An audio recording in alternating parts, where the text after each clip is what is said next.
If you start trying to figure out what food is best, especially for a cat with kidney disease, hyperthyroidism, or both, you are going to drive yourself nuts.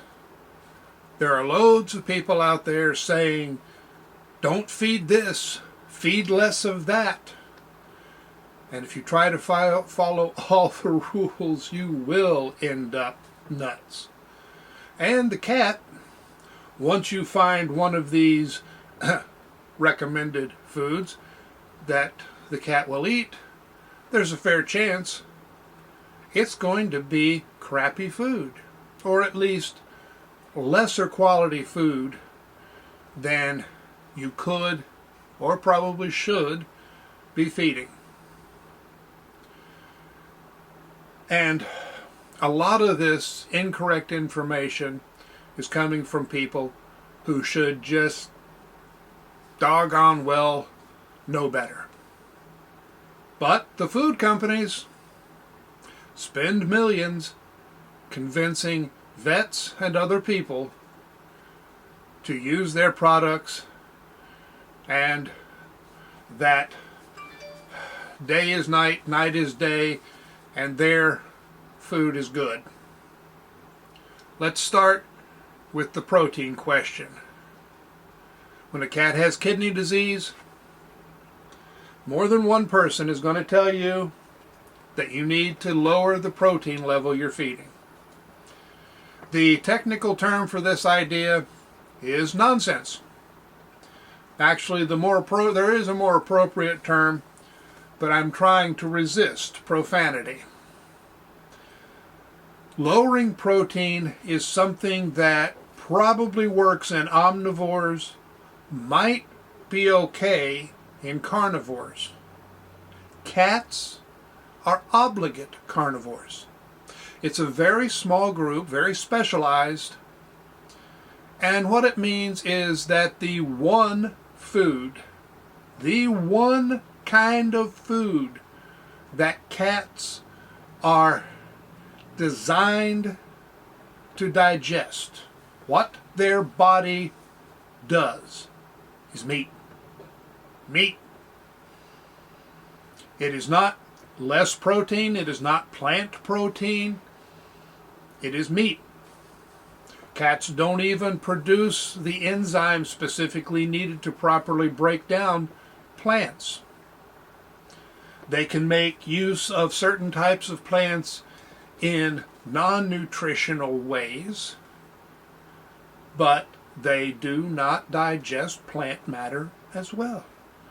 Meat is what they use to build and maintain muscle mass. Meat is what they need. Quality of meat matters. Low quality meat, meat from animals that maybe weren't exactly healthy when they were slaughtered, it's going to be harder to digest. Good quality meat is what cats digest best. And you want to know how many scientific studies there are out there showing that lowering protein helps a cat's kidneys? None. Nada. Not one. But the companies make the food anyway, push the food anyway, and they make it with ingredients that cost less than if they were using good quality meat, and they charge you more. They may or may not call it prescription food, which is nothing more than a marketing concept designed to raise the price of the food. There's nothing in the foods that should require a prescription. So, do not lower, or let's say, I would not lower the level or quality of meat protein in cat's food. Minimize fillers. That is more likely to give the kidneys problems than good quality meat.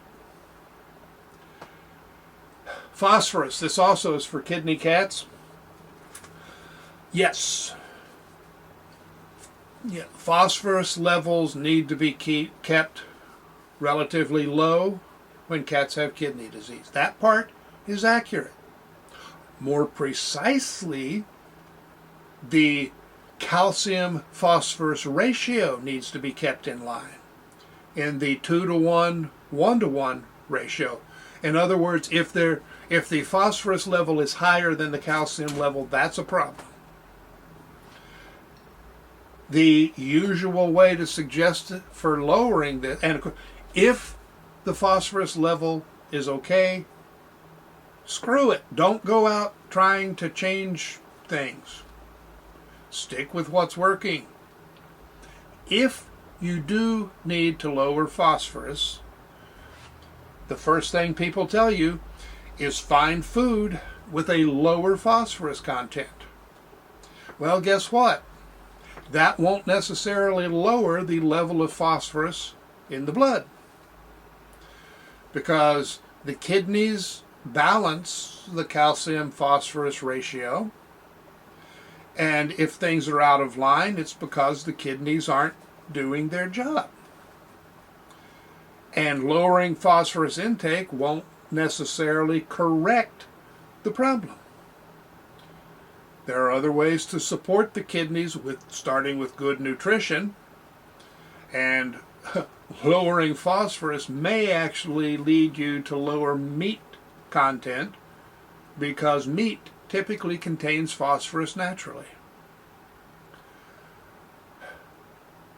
I don't really like binders as an option. If you have to lower phosphorus content, I would say stick with the highest quality, high meat content, low filler food that you can, and use niacinamide. I will eventually have to get into more details about niacinamide, but you can find some information on the internet. Okay, now these are particularly related to hyperthyroid cats, and we'll start with the fish issue. You will, by some people, be told if a cat has hyperthyroidism, they can't or shouldn't eat fish at all. No.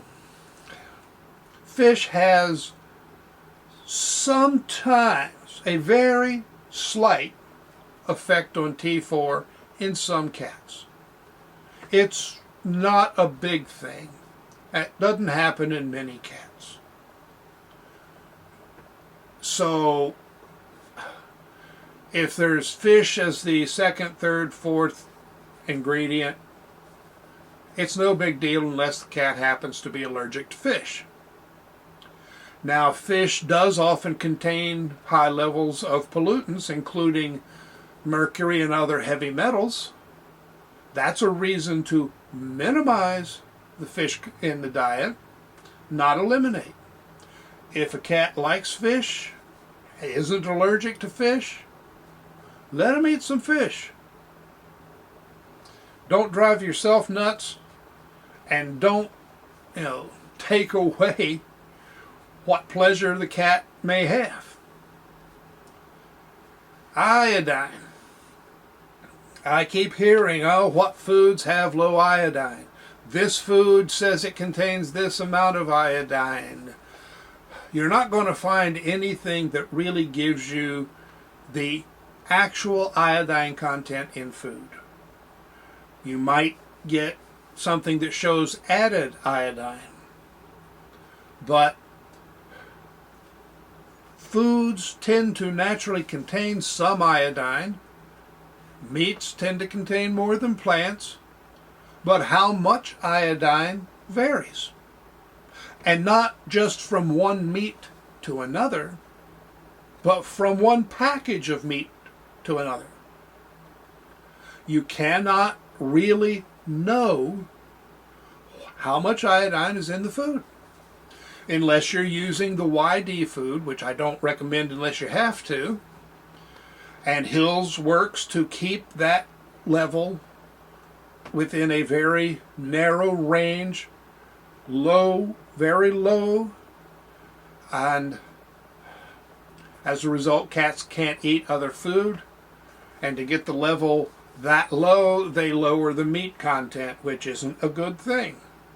So, but if the iodine intake is within normal range, and that's a pretty darn wide range, it's not going to affect the T4 level in most cats. Now, there are some ingredients that might affect the thyroid. Soy may, disrupt the thyroid function. So, yeah, sometimes you will get a minor spike in the T4 that happens to be food related. Well, then you go to a clean food, which would be better anyway. One with minimal fillers, because it's usually the fillers that are likely to cause the problems, not the meat. Good, clean, high quality meat, good moisture content, minimal fillers. That's it. That's the guide. Avoid this, avoid that. Generally speaking, no. And if you pick up a can of food and start to research each ingredient, you will probably find somebody out there telling you it's bad. Now, the research might show that eating 3 truckloads a day is bad for you, but most of these ingredients in normal levels don't cause any significant problem. Just stick good quality meat, good moisture level, and minimal fillers. And don't drive yourself nuts. Don't let somebody else drive you nuts. And for heaven's sake, don't drive the cat nuts. Cats are nutty enough. They're weird. Wouldn't have them around if they weren't. And they might not hang around somebody like me, except I happen to be a bit like them in that respect. Some people tell you it's more than a bit. Now, go get some rest. Have some carbs, because that's comfort food. And stop worrying so much about every little ingredient in the food. Hope that helps. Check out my other videos. Please like, subscribe, make comments, and tell your friends. And I'll see you later. And I'm sure there's a cat around here. There's a cat I've got to find, because I got to check out just what he's doing.